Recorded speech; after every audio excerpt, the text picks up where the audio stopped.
Hello प्यारे बच्चों, पिछले वीडियो में हमने प्रश्नावली 4.3 के 5 प्रश्न पढ़े थे। एक दिन का वीडियो बीच में मिस है। अब हम छठे प्रश्न की बात करते हैं।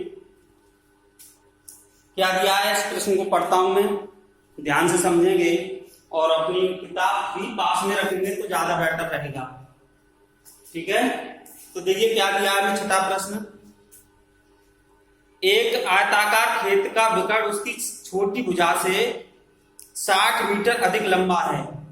यदि बड़ी भुजा छोटी भुजा से 30 मीटर अधिक हो तो खेत की भुजाएं ज्ञात कीजिए। यानी विकर्ण भी किस पर डिपेंड है? छोटी भुजा पर।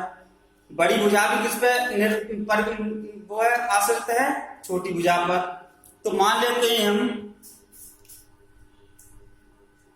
माना खेत की छोटी भुजा की लंबाई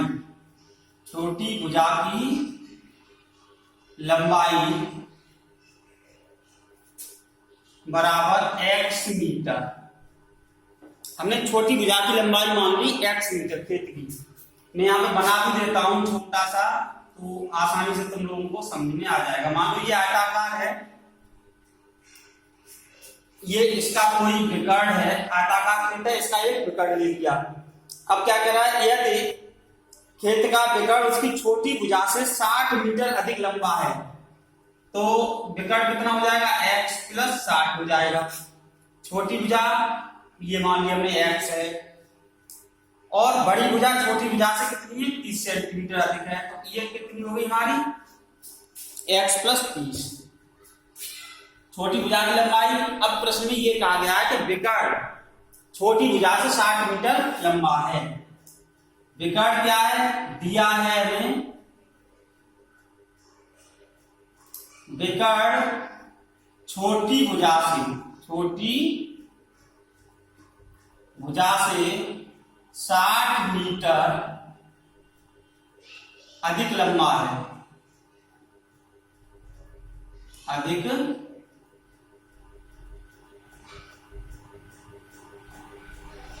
लंबा है। तो विकर्ण की लंबाई कितनी हो गई भाई? विकर्ण की लंबाई हो गई हमारी x प्लस 60 मीटर, क्योंकि छोटी भुजा हमारी x मीटर है, उससे 60 मीटर अधिक है तो विकर्ण हो गया x प्लस 60 मीटर। इसी प्रकार बड़ी भुजा की लंबाई कितनी हो गई? बड़ी भुजा कितनी अधिक है हमारी? 30 मीटर अधिक है छोटी भुजा से, तो ये हो गई x प्लस 30 मीटर। ठीक है, अब हमें जो आयताकार खेत दिया गया है उसकी भुजाएं प्राप्त हो गई, विकर्ण पता है। आयताकार खेत में जब हमें ये आयत तुम्हें दिखाई दे रहा है, ये जो बन रहा है, हम ये जानते हैं कि आयत जो होता है उसका प्रत्येक कोण 90 डिग्री का होगा। प्रत्येक कोण 90 डिग्री होगा। तो ये जो होगा ये समकोण त्रिभुज बनेगा। क्या बनेगा? ये समकोण त्रिभुज होगा हमारा। यहां तक ये समकोण त्रिभुज हो गया। तो देखिए, कर्ण का वर्ग बराबर समकोण त्रिभुज में क्या होता है? पाइथागोरस प्रमेय से। यहां पर लिख देते हैं, तो पाइथागोरस प्रमेय से। ये पाइथागोरस प्रमेय समकोण त्रिभुजों में लागू होती है। अब हम ये जानते हैं कि जब हम किसी आयत का एक विकर्ण खींच देते हैं तो वह विकर्ण उस आयत को दो समकोण त्रिभुजों में विभाजित कर देता है। तो ये समकोण त्रिभुज होगा क्योंकि कोण इसका 90 डिग्री है। ये तो क्या हो जाएगा? पाइथागोरस प्रमेय क्या है हमारी? कर्ण का स्क्वायर बराबर आधार का वर्ग प्लस लंब का वर्ग। ठीक है, यही होता है। तो कर्ण कितना है? x प्लस 60 है, बराबर आधार कितना है हमारा? x प्लस 30 का स्क्वायर है, लंब कितना है? x का स्क्वायर। इसको a प्लस बी के होल स्क्वायर से बोल दीजिए।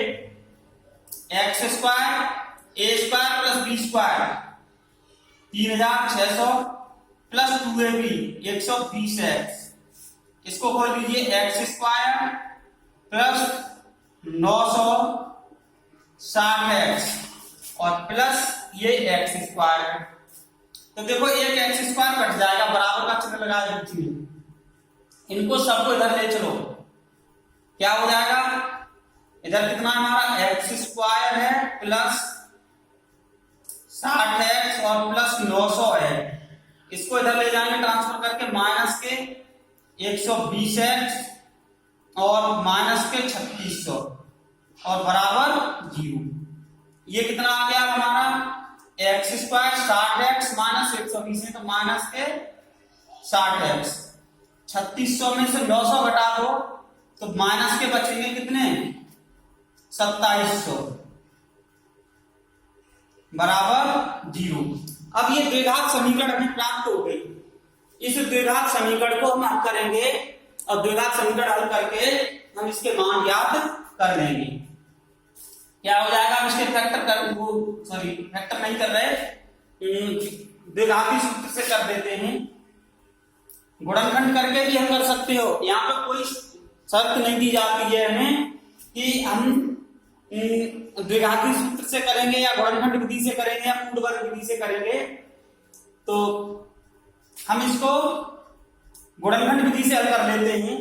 देखो 2700 के गुणनखंड करने हैं जिनका अंतर 60 होना चाहिए, तो देखो 90 गुणा 30 कितना होगा 2700 और 90 माइनस 30 कितना हो जाएगा 60, ये इसके फैक्टर होंगे।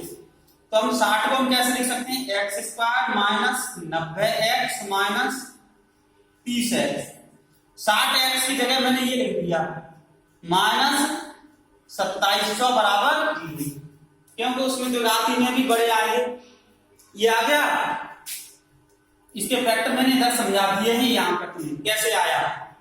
अब देखो इसको अलग कर दीजिए, x square minus 90x plus का हो जाएगा 30x और माइनस का है 2700 बराबर है 0। अब इस वाले में से दोनों में से कॉमन आ रहा हमारा x माइनस 90, यहां से कॉमन आ रहा है 30 प्लस का, तो x बचेगा और यहां बचेगा 90। गुणनखंड सभी को आते हैं इसलिए गुणनखंडों पे क्या हो जाएगा x माइनस 90 और x प्लस 30 बराबर 0, ये आ जाएगा x माइनस 90 बराबर 0 और x प्लस 30 बराबर 0, ये आ गया x माइनस x बराबर कितना आ गया 90 और यहां x बराबर माइनस 30।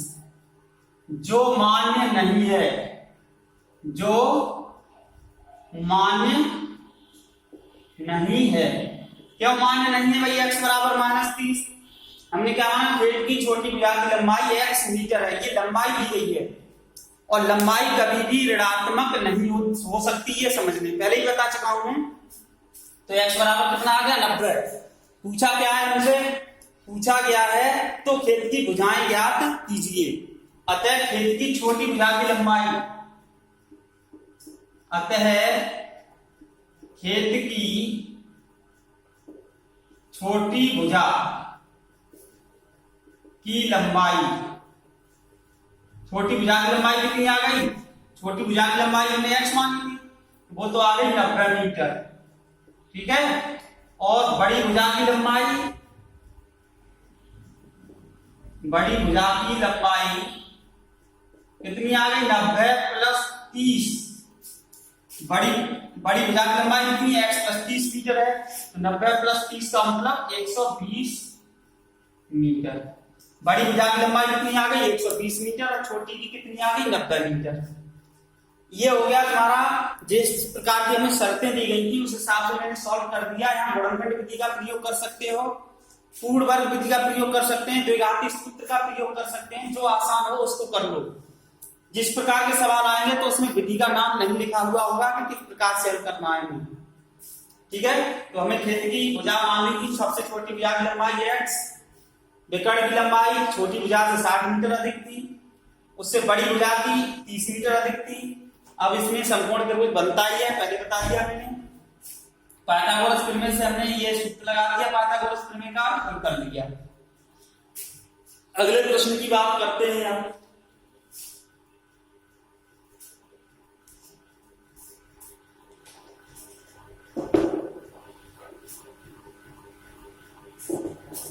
अगला प्रश्न क्या है हमारा? प्रश्न नंबर 7वां प्रश्न है, पढ़ता हूं, ध्यान से सुनेंगे। दो संख्याओं के वर्गों का अंतर, दो संख्याओं के वर्गों का अंतर 180 है। छोटी संख्या का वर्ग बड़ी संख्या का 8 गुना है। दोनों संख्या ज्ञात कीजिए। दो संख्याओं के वर्गों का अंतर दिया है 180। छोटी संख्या का वर्ग बड़ी संख्या का 8 गुना है। दोनों संख्याएं ज्ञात कीजिए। छोटी संख्या का वर्ग बड़ी संख्या का 8 गुना है। हाँ, तो अगला प्रश्न क्या है हमारा? 7वां। तो ये पढ़ते हैं, ध्यान से सुनना। दो संख्याओं के वर्गों का अंतर 180 है। छोटी संख्या का वर्ग बड़ी संख्या का 8 गुना है। दोनों संख्याएं ज्ञात कीजिए। दो संख्याओं के वर्गों का अंतर 180 है। छोटी संख्या का वर्ग बड़ी संख्या का 8 गुना है। तो माना बड़ी संख्या मान ली हमने, मान लेते हैं। इसमें ये अलग प्रकार का प्रश्न है। इसमें एक दूसरे पर आश्रित या डिपेंड चर नहीं दिए गए हैं हमें, तो हमें दो मानने पड़ेंगे। हम दो चरों को फिर एक में बदल देंगे। दो शर्त दी गई है। माना बड़ी संख्या x तथा छोटी संख्या y है, ठीक है। तो पहली शर्त दी गई है दो संख्याओं के वर्गों का अंतर। तो प्रश्नानुसार क्या हो जाएगा? x² - y² बराबर 180। समीकरण 1 इसको डाल दिया मैंने। दो संख्याओं के वर्गों का अंतर, यानी बड़ी संख्या के वर्ग में से छोटी संख्या का वर्ग घटा दें तो कितना प्राप्त हो रहा है? 180। उन्हें दूसरी शर्त दी गई है कि छोटी संख्या का वर्ग कितना दिया है? छोटी संख्या का वर्ग बड़ी संख्या का 8 गुना है। छोटी संख्या कौन सी है? y। तो y का वर्ग बड़ी संख्या के 8 गुने के बराबर है। तो बड़ी संख्या कितनी है? 8, तो 8x, ठीक है। छोटी संख्या का वर्ग बड़ी संख्या के 8 गुने के बराबर है। तो ये आ गया समीकरण 2। क्योंकि हमने जो द्विघात समीकरण पढ़े हैं वो एक चर में है, यहाँ पर हमने दो चर मान दिए। उन दोनों का जो और शर्तें भी दो दी गई हैं, दोनों में कोई ऐसी शर्त नहीं थी जो एक पर दूसरे पर डिपेंड हो। अब यहां से y² का मान हम यहां पर लगा देंगे। समीकरण 2 से y² का मान 1 में रखने पर क्या हो जाएगा? x² - 8x = 180। इसको इधर ले आएंगे। x² - 8x - 180 बराबर 0। ये बन गया हमारा द्विघात समीकरण। अब इसको हल करने के लिए हम द्विघाती सूत्र विधि का प्रयोग कर लें, या गुणनखंड विधि का प्रयोग कर लें, या पूर्ववर्ग विधि का प्रयोग कर लें। जो सरल लगे आपको वो कर सकते हो। देखो 180 के गुणनखंड अगर हम करें तो उनका जो अंतर है वो कितना आना चाहिए? 8। गुणनखंड विधि से ही कर देता हूं।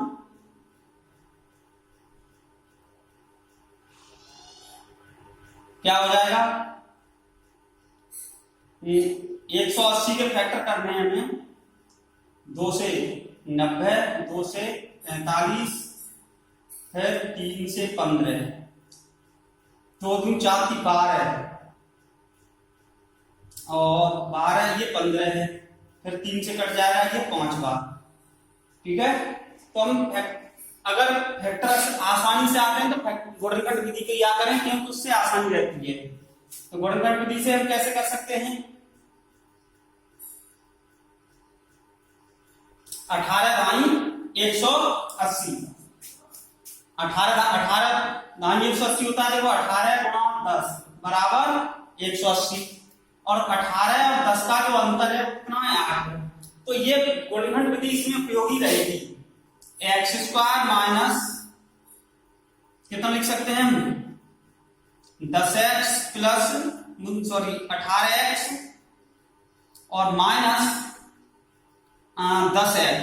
18x में से अगर हम 18x में से 10x घटाएंगे तो 8x बचेंगे, माइनस 180 बराबर 0।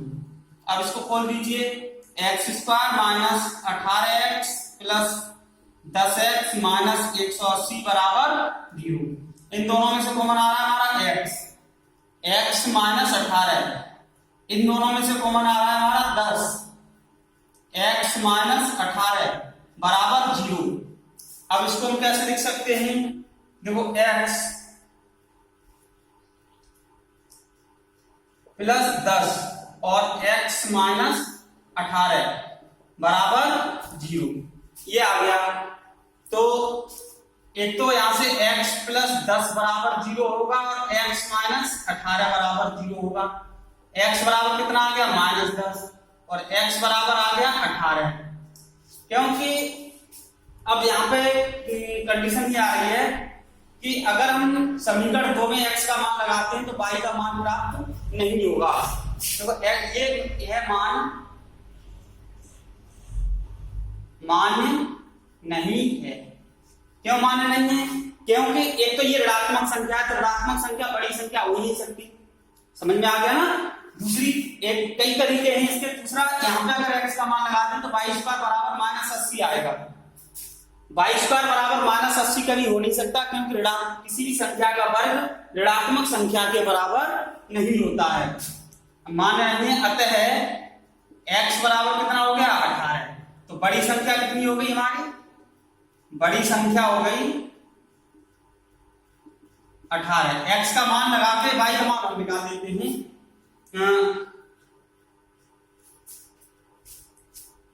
x का मान समीकरण 1 में लगा लो या 2 में लगा लो, बात लिख दी है। समीकरण 1 में रखने पर कितना आ जाएगा, देखो 18 का स्क्वायर माइनस वाई स्क्वायर बराबर 180। 18 का स्क्वायर होता है कितना और माइनस 180 बराबर वाई स्क्वायर। ये कितने बचेंगे 4, 12 में से 8 गए 4 और यहाँ 1 वाई स्क्वायर। वाई स्क्वायर बराबर 144, वाई बराबर आ गया 12। ठीक है, तो अतः बड़ी संख्या क्या हो गई, अतः छोटी संख्या होगी हमारी 12। बड़ी संख्या कितनी है 18 और छोटी संख्या कितनी हो गई 12।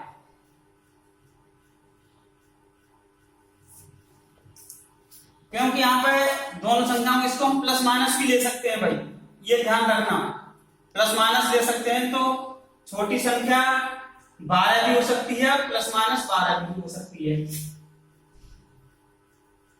छोटी संख्या ये आई, यहां पर लिख देता हूं प्लस माइनस 12।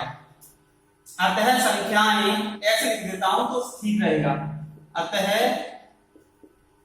संख्याएं 18, 12 तथा 18, -12 होंगी। x का मान ऋणात्मक इसलिए नहीं ले सकते क्योंकि यहाँ पर ऋणात्मक लगाएंगे तो y स्क्वायर का मान काल्पनिक संख्या प्राप्त होगी, वो संभव है नहीं कभी भी। तो ये है, ये अलग प्रकार का क्वेश्चन था अपने आप में। हमें 2 चर मान के चलने पड़े थे, जबकि हमने द्विघात समीकरण एक ही चर में पढ़े थे। इसको समझने आगे अगला प्रश्न करते हैं।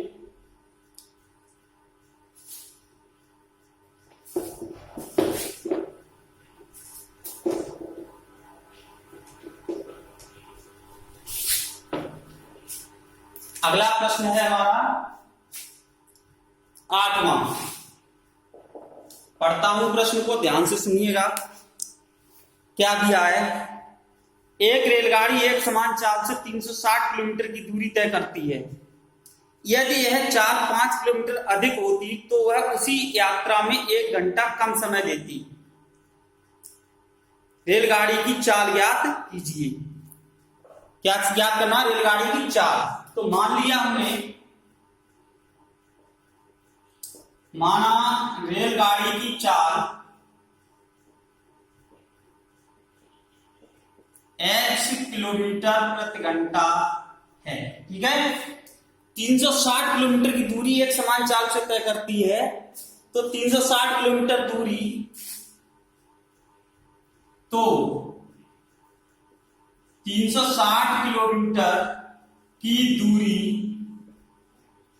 तय करने में लगा समय कितना होगा? समय बराबर क्या होता है? दूरी बट्टे 4। यहां पर लिख देता हूं बिकॉज समय बराबर होता है दूरी बट्टे 4, ठीक है। अब दूसरी शर्त इसमें क्या दी गई है? यदि गाड़ी की चाल 5 किलोमीटर प्रति घंटा बढ़ा दी जाए, कितनी बढ़ा दी जाए? 5 किलोमीटर प्रति घंटा बढ़ा दी जाए,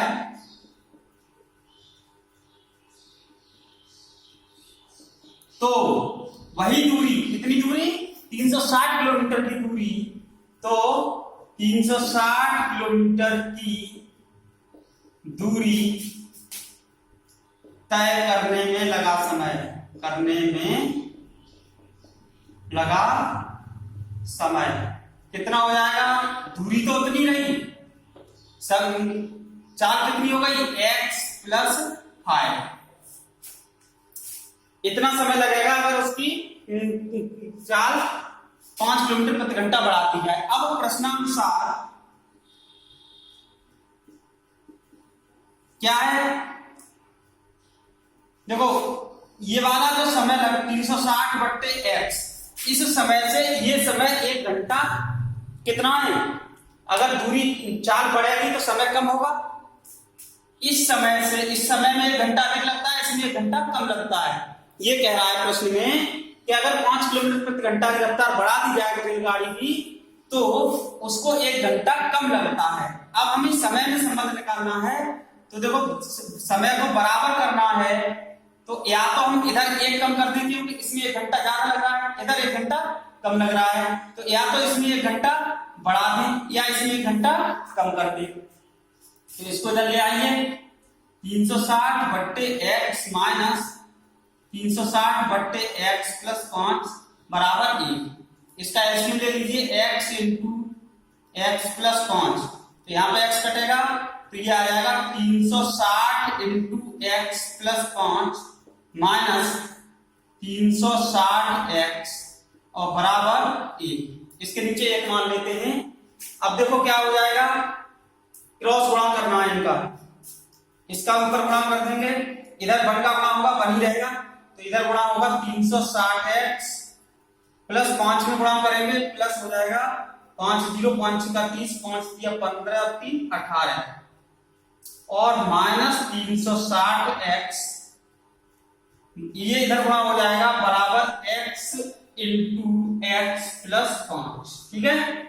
इधर क्या हुआ हमारा? ये कैंसिल हो गया, इसका इसमें गुणा कर लो, x² + 5x, और ये 1800 है माइनस 1800 और बराबर 0। ये हमारे फैक्टर, ये आ गया समीकरण। अब क्या करना है हमें? फैक्टर भी कर सकते हो इसके, यानी गुणनखंड विधि से हल कर सकते हैं, और द्विघाती सूत्र से x बराबर -b + -√b² - 4ac/2a। तो x बराबर कितना आ गया? -b का मतलब माइनस का 5, a b और c के मान है, प्लस माइनस √b² का मतलब 25, 5 का स्क्वायर 25 हो जाएगा, -4 × 1 × 1800, तो प्लस का हो जाएगा ये 1800, 4 × 1 × क्योंकि 1800 नेगेटिव था इसलिए इसको मैंने प्लस कर दिया। 2 गुणा 1 x बराबर -5 प्लस माइनस अंडर रूट में 25 प्लस 18 चौक 7200 बट्टे 2। ये आ गया x बराबर -5 प्लस माइनस अंडर रूट में 7225। अब इसका वर्गमूल निकालना है, तो वर्गमूल हम कैसे निकालेंगे? 7225 है, भाग विधि से बता दे रहा हूं मैं, ठीक है। इधर से 8 × 64 8 8 और 8 64। यहाँ पे बचेगा 12 में 8 8 और 8 16 जो भी लिख दिए 25, ठीक है। अब कितने बार जाएगा ये? लगभग 5 बार। 5 25 5 के 30 और 2 32 5 के 5 और 1 8। ये आ गया, पूरा कट गया। अपॉन 2 है ये। x बराबर आ गया हमारा -5 और प्लस माइनस 85। इसका वर्गमूल है 85 बट्टे 2। इधर कर देता हूं भाई, जगह कम पड़ रही है और शायद ये नीचे कट नहीं गया हो कहीं, कटा नहीं है। अब देखिए, एक बार धन चिन्ह लेने पर, धन चिन्ह लेने पर तो क्या आ जाएगा? x बराबर आ गया -5 और प्लस 85 बट्टे 2। x बराबर आ गया 85 में 5 घट जाएगा 80 बट्टे 2। x बराबर आ गया 40, ठीक है। ऋण चिन्ह लेने पर